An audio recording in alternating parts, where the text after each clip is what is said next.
Yohanes pasal 1 ayat 19 sampai 25 ya Ibu Sherly. Sampai 25. 28, maaf, sampai 28. Nah, saya tidak akan baca lagi, tapi saudara boleh baca, saudara boleh membacanya. Tapi saya mau ulangi lagi ceritanya. Jadi ceritanya seperti ini. Di Yohanes pasal 1 ayat 1 dimulai dengan pada mulanya adalah firman. Ya. Firman itu bersama-sama dengan Allah dan firman itu adalah Allah. Dia pada mulanya bersama-sama dengan Allah, segala sesuatu dijadikan oleh Dia, tanpa Dia tidak ada satupun yang dijadikan. Itu dari Yohanes pasal 1. Kita sudah renungkan 2 minggu kemarin, 2 minggu. Saya pernah katakan pada saudara, apa yang Alkitab katakan tentang Yesus, yaitu Allah dan cuma Dia.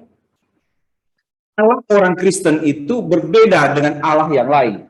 Bahkan saya bilang pada saudara, Allah orang Kristen itu cuma Dia saja. Ya kan? Berarti yang lain bukan Allah, minta maaf. Nggak usah minta maaf kali ya. Siapa yang maafkan saya? Ya, yang lain itu bukan Allah. Jadi kalau Dia bukan Allah, itu yang saya katakan di PA, kalau yang disembah itu bukan Allah, berarti musuhnya Allah. Ya kan? Oh, Kristen itu Allah yang menyatakan diri, Allah yang menyatakan dirinya. Bagaimana Dia menyatakan dirinya? Yang kita sudah baca dalam kitab Kejadian, ketika Dia katakan baiklah kita. Dan setelah itu kita tahu dalam Perjanjian Baru ada Bapa, Putra, dan Roh Kudus. Nah, itu kita sudah renungkan waktu lalu. Sekarang sebenarnya sebelum ayat 19 ini sudah dijelaskan di ayat 6 dari pasal 1, yaitu datanglah seorang yang diutus Allah namanya Yohanes, seorang yang diutus Allah. Jadi dia nggak datang sendiri, dia diutus Allah, namanya Yohanes. Saudara tahu cerita tentang Yohanes ya? Nanti kalau udah Desember kan cerita akan lebih banyak. Yohanes, Maria, siapa lagi? Elizabeth, Zakaria, ya seperti itu ya, akan lebih banyak itu. Nah, Yohanes ini adalah seorang yang diutus Allah, ayat 7 dari pasal 1 Yohanes. Ia datang sebagai saksi untuk memberi kesaksian tentang terang. Sehingga di pasal yang ayat 19 sampai 28 tadi dikatakan diberi tema oleh LAI, Lembaga Alkitab Indonesia, kesaksian Yohanes. Jadi dia datang untuk memberi kesaksian. Tadi yang bersaksi siapa? Saudara Geo. Oh, ulang tahun. Karena ada Meme. Kok nggak bersaksi? Oh sekarang. Ada yang ulang tahun. Nah ini ada ini nih. Kita kalau ulang tahun bersaksi. Saudara, kalau nggak ulang tahun gimana? Mau bersaksi? Harus jangan cuma ulang tahun. Kalau ulang tahun cuma setahun sekali. Ya. Sebenarnya itu bukan kesaksian. Itu cuma cerita, cuma ucapan syukur pada Tuhan. Itu kesaksian itu apa sih sebenarnya? Jadi kalau saya cerita tentang pasar, saudara kesaksian, saksi ya. Biasanya di mana sih saksi itu? Saksi. Jadi kalau dipanggil saksi, itu masuk ke mana? Ruang sidang. Ya. Ya benar. Ini nanti kalau ngobrol-ngobrol sedikit, ada seorang anak di antara kita di sini yang kuliahnya jurusannya apa? Kriminologi.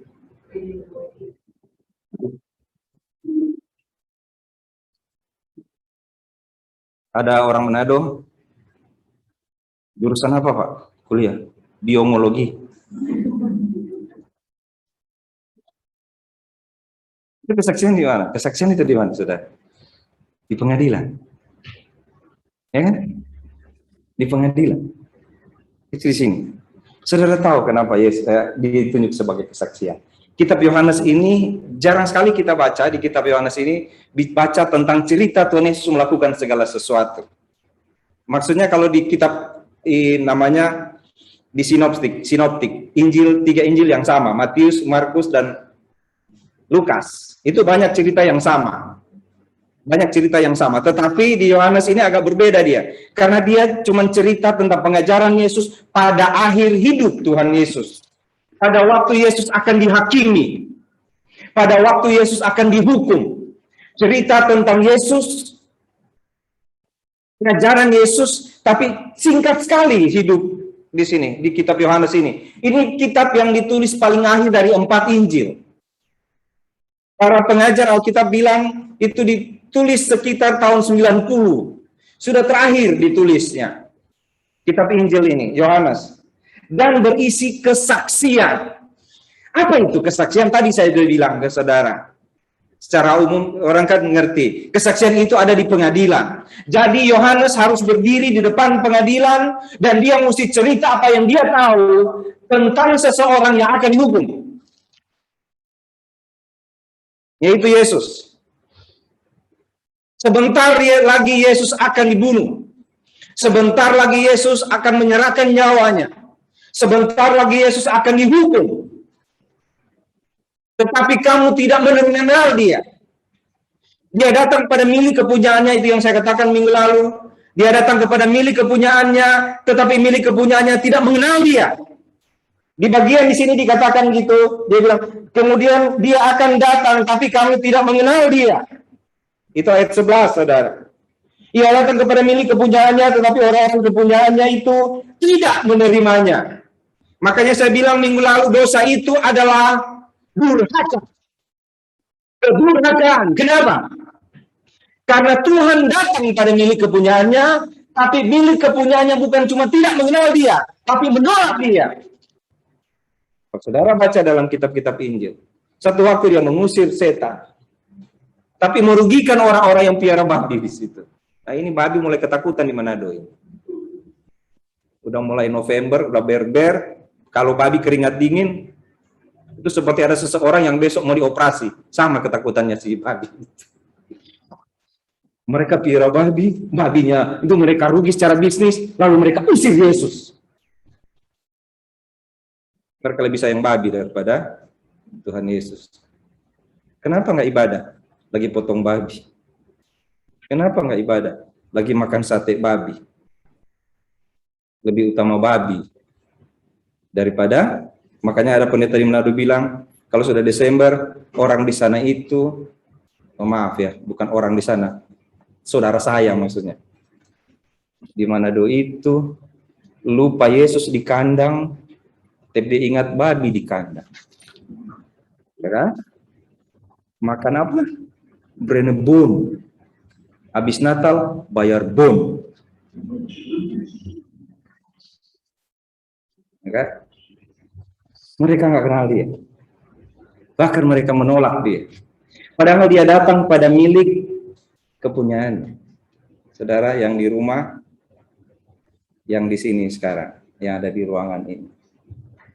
2, 4, 6, 8, 10, 12, 14, 270. Ya kan? Ya, 270. Apakah saudara percaya Yesus Juru Selamat? Apakah saudara sudah bilang padanya, Tuhan Yesus, saya orang berdosa, tapi terima kasih karena Engkau mengampuni dosa saya. Ketika Engkau mati di kayu salib, saya terima Engkau sebagai Tuhan dan Juru Selamat. Apakah saudara pernah mengatakan itu?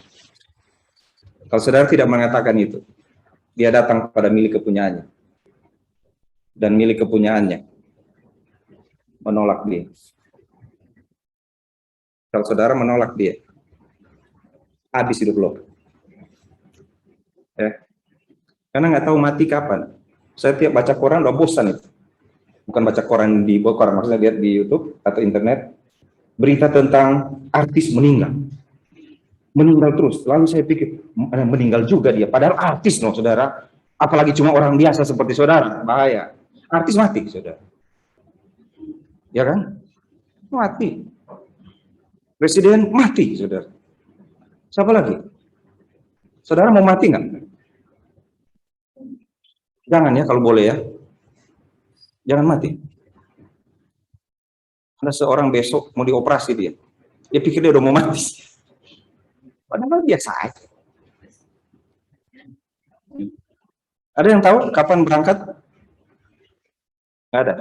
Nah kalau saudara nggak percaya Tuhan Yesus sekarang, pas pulang dari sini, saudara saya pernah cerita ke saudara, ada orang lagi minum kopi mati loh. Karena minum kopi di tengah jalan. Mati. Hati-hati ya. Ya di sini gampang. Yang di rumah nih saudara. Apalagi ini lagi ibadah, ada yang lagi ngopi nih. Kalau saya lihat ini, ada yang sambil makan permen ini. Coba-coba buka-buka itu apa namanya? Nanti akan ketahuan. Nggak usah. Oke. Jadi dia datang pada milik kepunyaannya, tapi milik kepunyaannya tidak menerima dia. Kita sudah bahas itu. Ya, bayangkan aja baru intro udah setengah jam ini. Bagaimana ini kalau saya mau bahas yang dari ayat 19 sampai 28 ini, bisa jam 12 ini selesai khotbah. Di Papua sudah jam 2 itu. Oke, supaya nggak panjang-panjang, kata istilah pembicara suka begitu, untuk mempersingkat waktu. Oke. Saudara lihat, ketika Yohanes membaptis orang-orang datang pada Yohanes. Yohanes membaptis orang, dia bilang bertobatlah karena kerajaan surga sudah dekat. Bertobatlah karena kerajaan surga sudah dekat. Ada orang-orang Farisi mau datang, itu di Matius pasal 3. Ada orang-orang yang datang, keturunan ular beluda. Gimana nggak sakit hati? Pemimpin agama, orang pintar, tapi dibilang keturunan ular beluda. Kamu kira kamu akan bebas gitu. Akhirnya mereka suruh orang datang pada Yohanes. Coba kamu pergi tanya ke Yohanes, ke orang itu. Siapa dia? Nah, ini di sini. Inilah kesaksian Yohanes ketika orang Yahudi dari Yerusalem mengutus beberapa imam dan orang-orang Lewi kepadanya untuk menanyakan dia. Siapa engkau? Siapa kamu? Siapa kamu?